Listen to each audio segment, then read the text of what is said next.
사랑하는 형제자매 여러분, 그리고 진리를 찾는 모든 분들께 주님의 이름으로 문안드립니다. 오늘 우리는 삶의 가장 깊은 질문, 그 근원적인 갈망에 대해 함께 묵상하는 시간을 갖고자 합니다. 이 이야기가 여러분의 마음에 깊은 울림을 주고 영혼의 양식이 되기를 소망합니다. 하나님의 은혜가 이 영상을 통해 여러분에게 전달되기를 바라며 이 귀한 메시지가 더 널리 퍼질 수 있도록 좋아요와 구독으로 저희와 함께 해주시길 부탁드립니다. 여러분의 작은 동참이 누군가에게는 큰 위로와 희망의 빛이 될 수 있습니다. 오늘 우리가 함께 나눌 이야기는 20세기 최고의 기독교 지성인으로 불리는 C.S. 루이스의 설교, 영광의 무게에 대한 깊이 있는 해설입니다. 현대사회에서 20명의 선한 사람에게 가장 높은 미덕이 무엇이냐고 묻는다면 아마 19명은 비이기심이라고 답할 것입니다. 자신을 내세우지 않고 남을 위해 희생하는 것을 최고의 가치로 여기는 것이죠. 하지만 과거 위대한 기독교인들에게 같은 질문을 했다면 그들은 주저없이 사랑이라고 답했을 것입니다. 여러분, 어떤 변화가 일어났는지 보이시나요? 사랑이라는 긍정적인 단어가 비이기심이라는 부정적인 단어로 대체되었습니다. 이것은 단순히 단어의 차이가 아닙니다. 비이기심이라는 개념은 타인을 위해 좋은 것을 확보해주는 것보다 우리 스스로가 무언가를 포기하는 것에 더 큰 중점을 둡니다. 마치 우리의 절제와 금욕 그 자체가 중요한 것처럼 말이죠. 하지만 이것은 기독교가 말하는 사랑의 본질이 아닙니다. 신약 성경은 자기 부인에 대해 많이 이야기하지만 그것이 결코 목적 그 자체라고 말하지 않습니다. 우리는 그리스도를 따르기 위해 자신을 부인하고 십자가를 져야 한다고 배웁니다. 그리고 그 길의 끝에 무엇이 있는지를 묘사하는 거의 모든 구절은 우리의 가장 깊은 욕망에 호소하고 있습니다. 만약 우리 자신의 선을 바라고 그 즐거움을 간절히 소망하는 것이 나쁜 것이라는 생각이 현대인의 마음속에 도사리고 있다면 저는 그 생각이 칸트나 스토아 철학에서 스며든 것이지 기독교 신앙의 일부가 아니라고 단언합니다. 복음서에 나오는 노골적인 보상의 약속과 그 엄청난 규모를 생각해보면 주님께서는 우리의 욕망이 너무 강해서가 아니라 오히려 너무 약해서 문제라고 보시는 것 같습니다. 우리는 어리석은 존재입니다. 무한한 기쁨이 우리에게 주어졌음에도 불구하고 술과 쾌락, 세속적인 야망에 빠져 시간을 낭비합니다. 마치 바닷가에서의 멋진 휴가를 제안받았음에도 불구하고 그 의미를 이해하지 못해 빈민가의 진흙탕에서 진흙파이를 만들며 계속 놀고 싶어하는 무지한 아이와 같습니다. 우리는 너무나 쉽게 그리고 너무나 값싼 것들에 만족하며 살아갑니다. 믿지 않는 사람들이 기독교 신앙이 보상을 바라는 이기적인 행위라고 비난할 때 우리는 흔들릴 필요가 없습니다. 세상에는 여러 종류의 보상이 있기 때문입니다. 첫째는 당신이 한 일과 아무런 본질적 연관이 없는 보상입니다.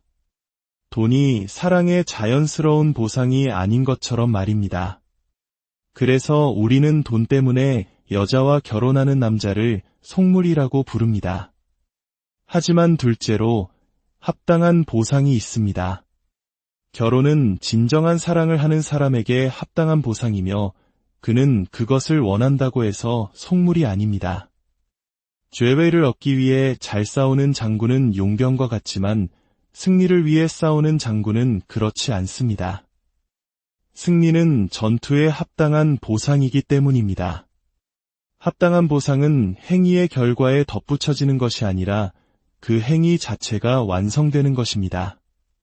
그리고 이보다 더 복잡한 세 번째 경우가 있습니다. 바로 우리의 신앙 여정과 매우 닮아있는 경우입니다. 그리스 고전을 즐기는 것은 그리스어를 배우는 것에 대한 합당한 보상임이 틀림없습니다.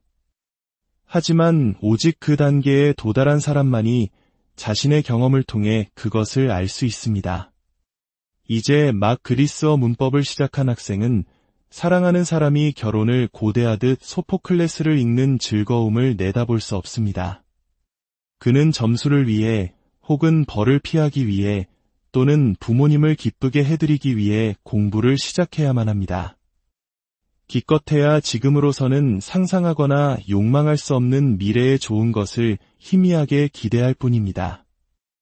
그의 상황은 용병의 상황과 어느 정도 유사점이 있습니다. 그가 앞으로 받게 될 보상은 사실 합당한 보상이지만 그는 그것을 얻기 전까지는 알지 못합니다. 물론 그는 점차적으로 그것을 얻게 됩니다. 지루한 공부에 즐거움이 스며들고 어느 날 어느 시에 하나가 멈추고 다른 하나가 시작되었는지 정확히 짚어낼 수는 없습니다. 그러나 그가 보상에 가까워질수록 그는 그것 자체를 위해 그것을 욕망할 수 있게 됩니다. 천국과의 관계에서 우리 그리스도인들은 바로 이 학생과 같은 위치에 있습니다. 하나님을 뵙고 영생을 얻은 사람들은 그것이 단순한 뇌물이 아니라 지상에서의 제자도의 바로 그 완성임을 아주 잘 알고 있을 것입니다. 그러나 아직 그곳에 이르지 못한 우리는 같은 방식으로 이것을 알 수 없습니다. 계속 순종하고 그 순종의 첫 번째 보상으로 궁극적인 보상을 바라는 힘이 커지는 것을 발견함으로써 비로소 알기 시작할 수 있을 뿐입니다. 그 갈망이 커지는 것에 비례하여 그것이 이기적인 욕망일지도 모른다는 우리의 두려움은 사라지고 마침내 터무니없는 생각이었음을 깨닫게 될 것입니다. 문법이 시로 바뀌고 율법이 복음으로 바뀌며 갈망이 순종을 변화시키는 과정은 마치 밀물이 좌초된 배를 서서히 들어 올리는 것처럼 점진적으로 일어납니다. 만약 우리가 천국을 위해 만들어졌다면 우리의 본향에 대한 갈망은 이미 우리 안에 있을 것입니다. 다만 아직 진정한 대상에 붙어 있지 않을 뿐이며 심지어 그 대상의 경쟁자로 나타나기도 합니다. 우리는 우리 자신 안에서 바로 지금 우리가 발견하는 아득히 먼 고향에 대한 이 갈망에 대해 말할 때 저는 약간의 부끄러움을 느낍니다. 저는 여러분 각자 안에 있는 그 위로할 수 없는 비밀을 너무나 아파서 향수, 낭만주의, 청소년기 같은 이름으로 부르며 복수하는 그 비밀을 들추어내려 하고 있기 때문입니다. 또한 너무나 달콤하게 꿰뚫기 때문에 아주 친밀한 대화에서 그 언급이 임박하면 우리는 어색해지고 스스로를 비웃는 그 비밀, 우리가 숨길 수도 말할 수도 없는 비밀, 우리는 둘 다 하고 싶어 하지만 말입니다. 우리는 그것을 말할 수 없습니다. 왜냐하면 그것은 우리 경험에 실제로 나타난 적이 없는 무언가에 대한 갈망이기 때문입니다. 우리는 그것을 숨길 수 없습니다. 왜냐하면 우리의 경험이 끊임없이 그것을 암시하고 우리는 사랑하는 사람의 이름이 언급될 때처럼 우리 자신을 드러내기 때문입니다. 우리가 흔히 쓰는 방법은 그것을 아름다움이라고 부르고 그것으로 문제가 해결된 것처럼 행동하는 것입니다. 우리가 아름다움이 그 안에 있다고 생각했던 책이나 음악은 우리가 그것에 의지한다면 우리를 배신할 것입니다. 그것은 그들 안에 있지 않았습니다.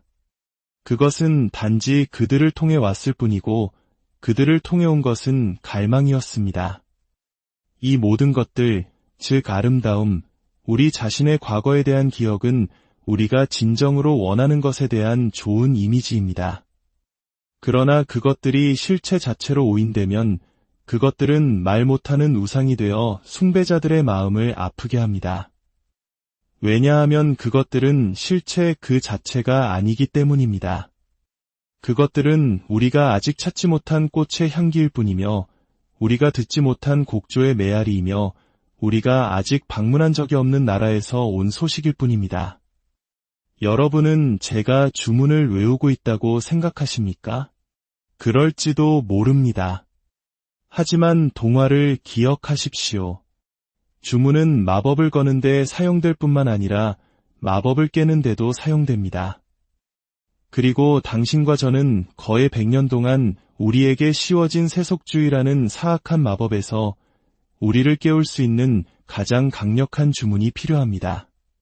그들이 무엇을 하든 우리는 자연적인 행복으로는 만족할 수 없는 욕망을 계속 의식하게 됩니다. 그렇다면 현실이 그 욕망에 어떤 만족을 제공한다고 가정할 이유가 있을까요? 배가 고프다는 사실이 빵을 먹게 될 것이라는 증거는 되지 못합니다. 하지만 저는 이것이 요점을 놓치고 있다고 생각합니다. 한 사람의 육체적 굶주림이 그 사람이 빵을 얻게 될 것이라는 것을 증명하지는 않습니다. 그는 대서양의 뗏목 위에서 굶어 죽을 수도 있습니다. 그러나 한 사람의 굶주림은 그가 음식을 먹음으로써 몸을 회복하는 종족에 속하며 먹을 수 있는 물질이 존재하는 세상에 살고 있다는 것을 증명합니다. 마찬가지로 비록 제가 천국에 대한 저의 갈망이 제가 그곳을 누리게 될 것을 증명한다고 믿지는 않지만 저는 그것이 그러한 곳이 존재하며 어떤 사람들은 그곳에 갈 것이라는 꽤 좋은 징표라고 생각합니다. 성경이 우리에게 약속하는 천국의 모습은 상징적입니다. 천국은 보석으로 가득 차 있지 않으며 자연의 아름다움이나 훌륭한 음악 그 자체도 아닙니다. 차이점은 성경의 이미지는 권위를 가지고 있다는 것입니다. 그것은 우리보다 하나님께 더 가까웠던 저자들로부터 우리에게 왔으며 수세기에 걸쳐 기독교 경험의 시험을 견뎌냈습니다. 성경의 약속은 크게 5가지로 요약될 수 있습니다. 첫째, 우리가 그리스도와 함께 있을 것이라는 것. 둘째, 우리가 그를 닮게 될 것이라는 것. 셋째, 엄청난 부의 이미지와 함께 우리가 영광을 가질 것이라는 것. 넷째, 우리가 어떤 의미에서 먹거나 잔치에 참여하거나 즐겁게 될 것이라는 것. 마지막으로 우리가 우주에서 어떤 종류의 공식적인 지위를 갖게 될 것이라는 약속입니다. 저는 영광이라는 개념에 대해 더 깊이 이야기하고 싶습니다. 현대인인 저에게 영광은 2가지 생각을 떠올리게 하는데 하나는 사악해 보이고 다른 하나는 우스꽝스러워 보입니다. 영광은 저에게 명성을 의미하거나 광채를 의미합니다. 명성은 다른 사람들보다 더 잘 알려지는 것을 의미하므로 명성에 대한 욕망은 경쟁적인 열정으로 보입니다. 광채는 어떻습니까? 누가 살아있는 전구가 되고 싶어 하겠습니까? 하지만 이 문제를 조사하기 시작했을 때 저는 밀턴, 존슨, 토마스 아퀴나스와 같은 매우 다른 기독교인들이 천국의 영광을 명성이나 좋은 평판이라는 의미로 솔직하게 받아들이고 있다는 사실에 충격을 받았습니다. 단, 동료 인간이 부여하는 명성이 아니라 하나님에 의한 명성, 하나님의 인정, 또는 하나님의 감상이었습니다. 그리고 곰곰이 생각해보니 이 견해가 성경적이라는 것을 알게 되었습니다. 비유에서 잘하였도다, 착하고 충성된 종아라는 하나님의 칭찬을 없앨 수는 없습니다. 그 순간 제가 평생 동안 생각해왔던 많은 것들이 카드집처럼 무너져 내렸습니다. 저는 갑자기 어린아이처럼 되지 않고는 아무도 천국에 들어갈 수 없다는 것을 기억해냈습니다. 그리고 어린아이에게서 가장 분명하게 드러나는 것은 칭찬을 받았을 때의 크고 숨김없는 기쁨입니다. 제가 겸손으로 착각했던 것이 사실은 가장 겸손하고 가장 어린아이 같고 가장 피조물다운 즐거움, 바로 아래에 있는 자의 특정한 즐거움을 이해하지 못하게 막고 있었다는 것을 깨달았습니다. 짐승이 인간 앞에서, 아이가 아버지 앞에서, 제자가 스승 앞에서, 피조물이 창조주 앞에서 느끼는 즐거운 말입니다. 상상해 보십시오. 구원받은 영혼이 모든 희망을 넘어 거의 믿을 수 없을 정도로 마침내 자신이 기쁘게 해드리기 위해 창조된 그분을 기쁘게 해드렸다는 것을 알게 될 때 어떤 일이 일어날지를. 그때는 허영심이 들어설 자리가 없을 것입니다. 그녀는 그것이 자신의 공로라는 비참한 환상에서 자유로워질 것입니다. 하나님께서 그 일을 만족스러워 하시면 그 일 자체도 만족할 수 있습니다. 결국 우주의 기쁨 또는 공포인 그 얼굴은 우리 각자에게 이 표현 또는 저 표현으로 향해야 합니다. 표현할 수 없는 영광을 수여하거나 결코 치료되거나 위장될 수 없는 수치를 가합니다.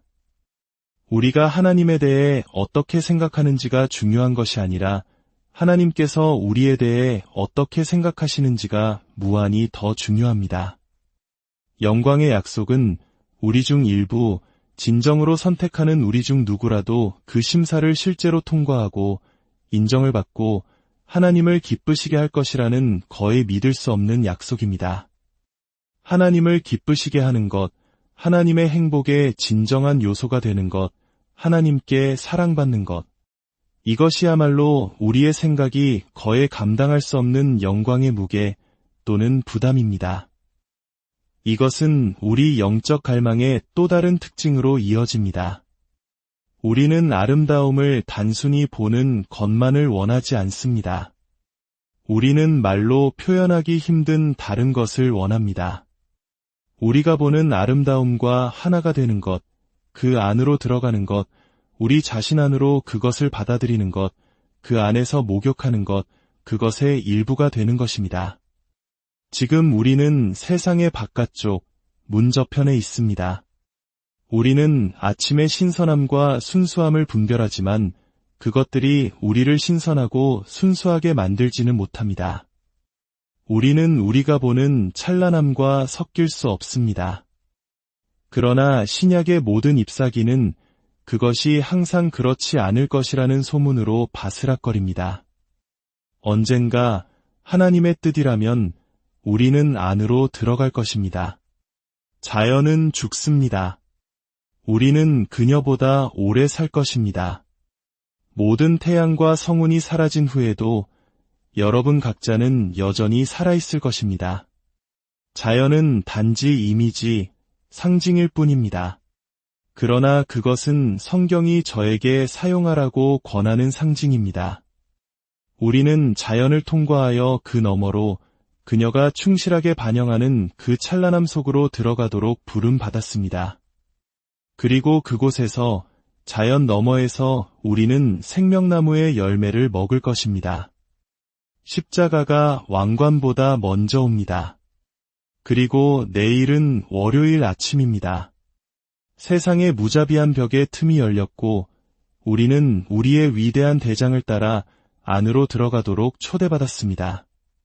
그를 따르는 것이 물론 핵심입니다. 그렇다면 제가 지금까지 탐닉해온 사색이 무슨 실용적인 용도가 있느냐고 물을 수 있습니다.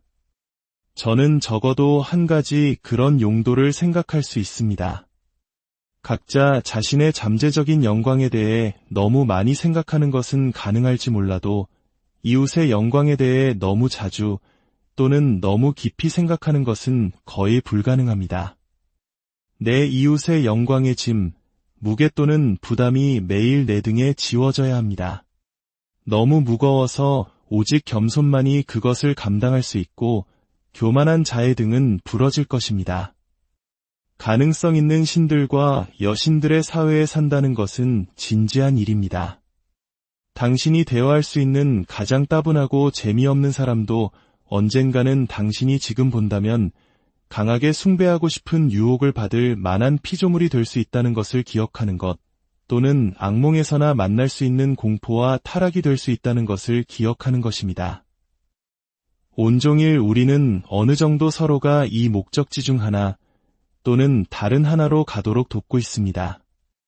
이 압도적인 가능성들의 빛 속에서 경외심과 신중함을 가지고 우리는 서로에 대한 모든 교제, 모든 우정, 모든 사랑, 모든 놀이, 모든 정치를 수행해야 합니다. 평범한 사람은 없습니다. 당신은 단 한 번도 필멸의 존재와 이야기해 본 적이 없습니다. 국가, 문화, 예술, 문명, 이것들은 죽습니다. 그리고 그들의 삶은 우리에게 하루살이의 삶과 같습니다. 그러나 우리가 농담하고 함께 일하고 결혼하고 무시하고 착취하는 대상은 불멸의 존재입니다. 불멸의 공포 또는 영원한 영광입니다. 우리의 자선은 진정한 값비싼 사랑이어야 합니다. 우리가 죄인을 사랑함에도 불구하고 죄에 대한 깊은 감정을 가진 사랑이어야 합니다. 단순한 관용이나 방임이 아닙니다. 축복받은 성찬 다음으로 당신의 이웃은 당신의 감각에 제시되는 가장 거룩한 대상입니다. 오늘 나눈 이 C.S. 루이스의 깊은 통찰이 여러분이 세상을 그리고 곁에 있는 한 사람 한 사람을 새로운 눈으로 바라보는 계기가 되기를 간절히 기도합니다. 여러분과 여러분의 이웃 안에 감추어진 그 영광의 무게를 발견하는 축복이 있기를 바랍니다. 주님의 평안이